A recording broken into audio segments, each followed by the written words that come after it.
การหาพื้นที่ของวัตถุในโปรแกรม AutoCAD เมื่อต้องการหาพื้นที่ของวัตถุใดๆเราสามารถหาพื้นที่ได้จากการใช้คำสั่ง Area คำสั่ง Area จะอยู่ในแท็บรายการ Ribbon Home และในแท็บรายการย่อย Utility เมื่อต้องการใช้คำสั่งให้คลิกที่รายการ Measure หลังจากนั้นจะปรากฏรายการ list คำสั่งขึ้นมาจะมีอยู่หลายรายการด้วยกันตรงนี้จะต้องหาคำสั่งก็คือ area นะครับซึ่งก่อนที่เราจะใช้คำสั่ง area นั้นเดี๋ยวเรามาดูกันในเบื้องต้นก่อนสำหรับวัตถุที่หาพื้นที่ได้ง่ายๆนะครับอย่างเช่นสี่เหลี่ยมอันนี้มีพื้นที่เท่ากับกว้างคูณยาวมีความกว้าง5หน่วยความยาว5หน่วยเพราะฉะนั้นพื้นที่ของสี่เหลี่ยมอันนี้นะครับก็จะมีขนาดเท่ากับ25หน่วย25หน่วยอันนี้หาได้ง่ายๆไม่ต้องใช้คำสั่งใน AutoCAD ก็ได้นะครับแต่ถ้าหากว่าเราต้องการจะทดสอบดูว่าโปรแกรม AutoCAD นั้นมีความแม่นยำหรือไม่ในการหาพื้นที่นั้นก็สามารถทำได้นะครับโดยเข้าไปคลิกที่ Measure หลังจากนั้นคลิกที่ Area เมื่อเข้าสู่คำสั่ง Area โปรแกรมจะให้กำหนดเป็นจุดนะครับเพื่อกำหนดว่าจะหาพื้นที่ในส่วนใดบ้างเมื่อกำหนดลงไปเป็นจุดจะปรากฏเป็นขอบเขตขึ้นมาขอบเขตที่ว่าก็คือลักษณะนี้นะครับเมื่อเข้าสู่คำสั่งและปรากฏข้อความ specify first corner point นั้นให้นำเมาส์ไปคลิกที่จุดที่1และเลื่อนเมาส์ขึ้นไปเป็นจุดที่2นะครับจะเริ่มเห็นพื้นที่สีเขียวเกิดขึ้นตรงนี้ก็เลื่อนออกมาคลิกเป็นจุดที่3และเลื่อนลงมาคลิกบริเวณนี้เป็นจุดที่4นะครับหลังจากนั้นให้กด enter จะปรากฏข้อความขึ้นมาว่ามี area เท่ากับ25หน่วยนะครับอันนี้ก็คือถูกต้องนะฮะ enter อีกครั้งหนึ่งนะครับ enter อีกครั้งหนึ่งจะเข้าคำสั่งใหม่นะครับตรงนี้หากต้องการออกจากคำสั่งก็ให้กด escape นะครับในส่วนของการหาพื้นที่อื่นๆก็สามารถทำได้เช่นเดียวกันเช่นส่วนนี้ชิ้นที่2นะครับชิ้นนี้เราสามารถหาได้จากการเข้าไปที่ Area ได้เลยนะครับโปรแกรมถูกดึงขึ้นมาตรงนี้แล้วนะครับหรือจะกดเรียกใช้ Area ก็ได้ Specify First Corner Point ก็ทำแบบเดียวกันนั่นก็คือการคลิก1 2 3 4 5 6นะครับแล้วกด Enterโปรแกรมก็จะแจ้งว่ามีพื้นที่เท่าไหร่นะครับหลังจากนั้นหากต้องการออกจากคำสั่งสามารถคลิกที่ exit ได้เลยตรงนี้ก็ได้นะครับในส่วนของพื้นที่ต่อไปอย่างเช่นกรณีนี้ก็สามารถทำได้แบบเดียวกันนะครับแต่ถ้าหากว่าวัตถุนั้นมีลักษณะที่เป็นชิ้นเดียวกันแบบนี้ก็จะสามารถจริงๆจะมีเมนูย่อยที่สามารถทำได้นะครับแต่ถ้าหากว่าเป็นชิ้นส่วนง่ายๆแบบนี้เราก็คลิกเพื่อหาจุดได้นะครับส่วนอีกวิธีหนึ่งที่จะหาพื้นที่ได้และไม่สามารถใช้การคลิกเพื่อหาพื้นที่แบบตัวอย่าง2ตัวอย่างนี้นะครับอันนี้ก็จะต้องหาพื้นที่จากอีกวิธีหนึ่งนั่นก็คือยกตัวอย่างเช่นเราต้องการจะหาพื้นที่วงกลมนะครับในส่วนนี้ในการหาพื้นที่วงกลมนั้นก็เข้าสู่คำสั่ง area หลังจากนั้นจะปรากฏข้อความ first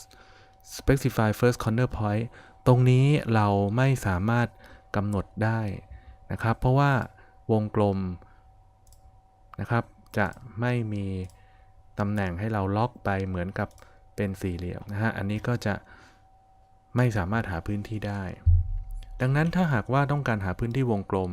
หรือวัตถุที่ไม่สามารถคลิกลงไปเป็นส่วนๆได้นั้นจะต้องใช้ตัวช่วยนะครับตัวช่วยนี้นี่ก็คือคำสั่ง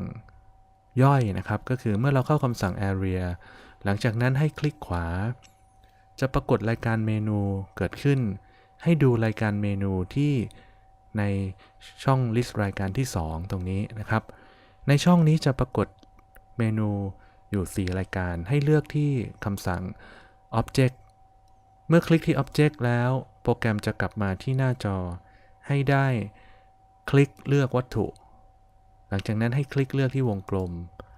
ก็จะปรากฏรายการขึ้นมานะครับเหมือนกับการหาพื้นที่ในตอนแรกแบบการคลิก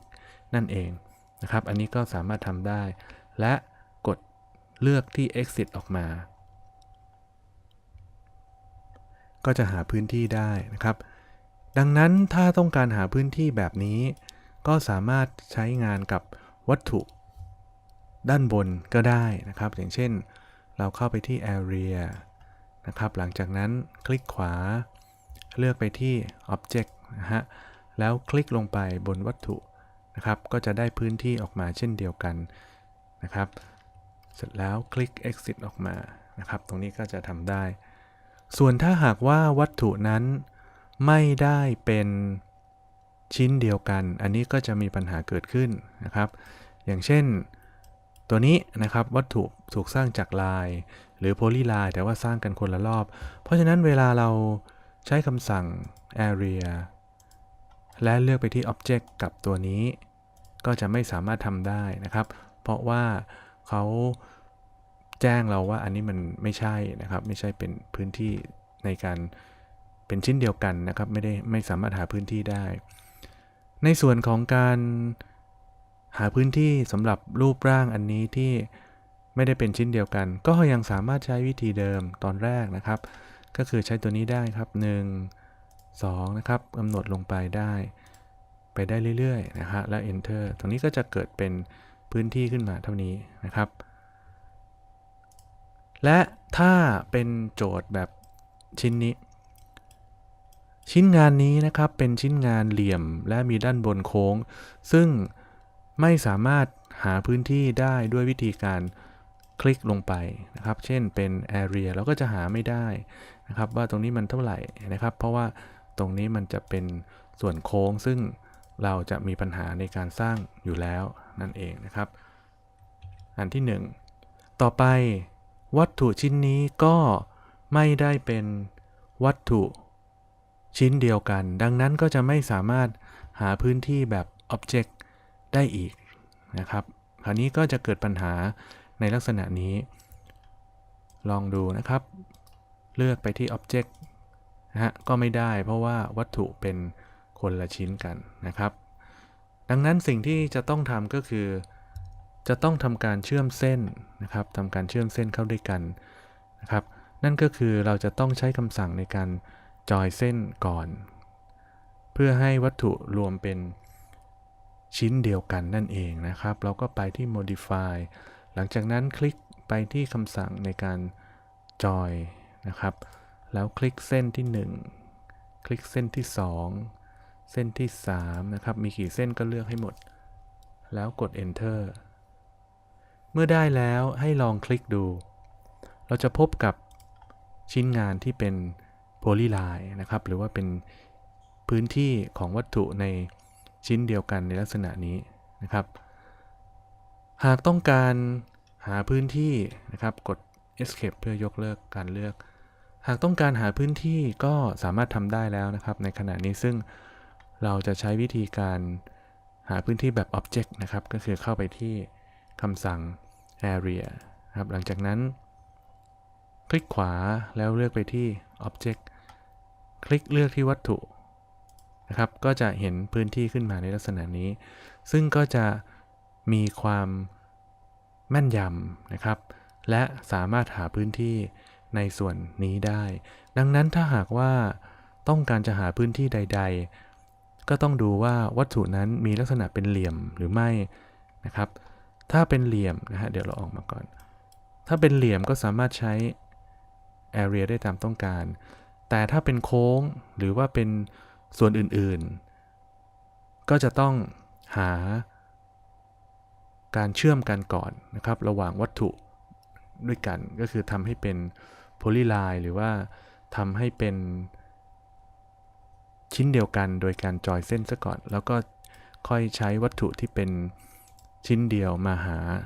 พื้นที่โดยการใช้เป็น object นะครับเป็นรูปแบบเมนูย่อยที่เป็น object นั่นเองนะครับนี่ก็คือวิธีการหาพื้นที่ของวัตถุในแต่ละประเภทนะครับของ AutoCAD ก็จะสามารถ หาพื้นที่ออกมาได้ตามต้องการนะครับก็ลองทำดูก็จะสามารถใช้งานได้นะครับ